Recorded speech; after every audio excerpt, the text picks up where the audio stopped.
Yesus, saleleng-leleng nai, sai ihutonoku Yesus, sai ihutonoku Yesus, saleleng-leleng nai, nanggodang hapor suha, sai bingit tumanang, sai ihutonoku Yesus, saleleng-leleng nai.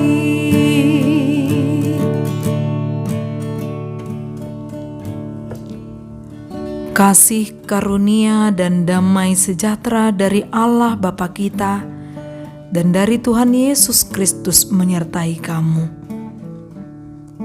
Firman Tuhan pada hari ini tertulis di dalam Ibrani pasal 10 ayat 36.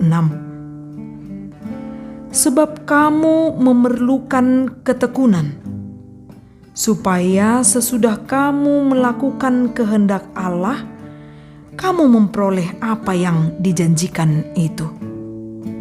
Demikian firman Tuhan. Tetap bertekun. Menjadi pengikut Kristus yang setia harus diikuti oleh ketekunan, ketaatan.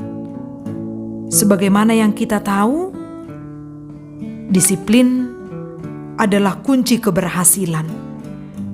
Di dalam kata kedisiplinan ada ketaatan dan ketekunan. Menjadi orang Kristen atau pengikut Tuhan Yesus yang sejati, apapun yang kita hadapi, jika tetap dibarengi dengan ketaatan dan ketekunan, pasti tidak akan mau mundur menghadapi apapun yang terjadi. Susah, senang, tetap dijalani. Apapun resiko yang ia alami, yang ia akan dapatkan, bila di dalamnya ada ketekunan dan ketaatan, maka kita akan mendapatkan buahnya. Seperti yang dikatakan dalam nas ini, kita akan memperoleh apa yang dijanjikan Tuhan. Yang dijanjikan Tuhan itu adalah harta, bukanlah harta duniawi, tetapi harta yang sifatnya kekal, yang menjadi upah dari ketekunan itu sendiri. Harta yang lebih baik dan yang lebih menetap sifatnya. Semua itu dapat kita miliki, akan diberikan kepada kita jika kita mau turut mengambil bagian dalam penderitaan. Penderitaan itu telah dialami Kristus Yesus terlebih dahulu. Untuk itulah dalam nas ini kita diingatkan akan masalah yang lalu, di mana setelah kita menerima terang Kristus, kita menerima banyak penderitaan, tapi kita tetap bertahan dalam perjuangan yang berat. Baik waktu kita dijadikan tontonan oleh cercaan dan penderitaan, maupun waktu mengambil bagian dalam kesukaran, Tuhan tetap memberikan pertahanan untuk orang-orang yang setia dan tekun dalam menghadapi apa yang ia alami. Maka bagaimanakah kehidupan orang yang benar-benar hidup tekun dan taat? Orang yang hidup tekun diajak untuk saling memperhatikan satu sama lain, hidup dalam kasih dan dalam pekerjaan baik. Orang yang bertekun tentu imannya teguh.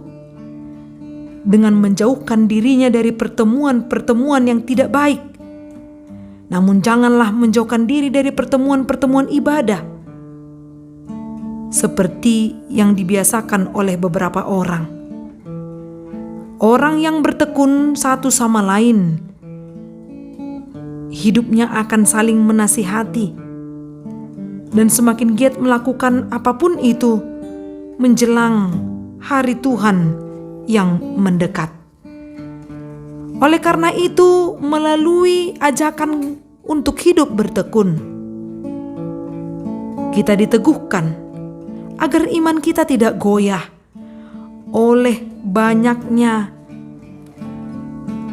rupa-rupa tawaran dari dunia ini yang sifatnya enak sesaat. Orang yang hidup bertekun, maka dalam dirinya akan timbul tahan uji. Dan tahan uji itu akan menimbulkan pengharapan. Dan pengharapan tidak mengecewakan, karena kasih Allah telah dicurahkan di dalam hati kita oleh Roh Kudus yang telah dikaruniakan kepada kita. Maka jangan sampai hidupmu sia-sia. Biarlah hidupmu sebagai orang Kristen tetap diisi oleh ketekunan, karena Tuhan yang meneguhkan, bukan terikut arus dunia, namun tetap memelihara persekutuan yang akrab dengan Tuhan, agar sampai kepada kata tekun dan taat. Tentu orang yang bertekun imannya terus bertumbuh, kasih melimpah dalam hidupnya, dan pengharapan tidak meredup. Amin. Salam sehat. Semoga hidup kita diberkati melalui firman yang kita dengar. Horas.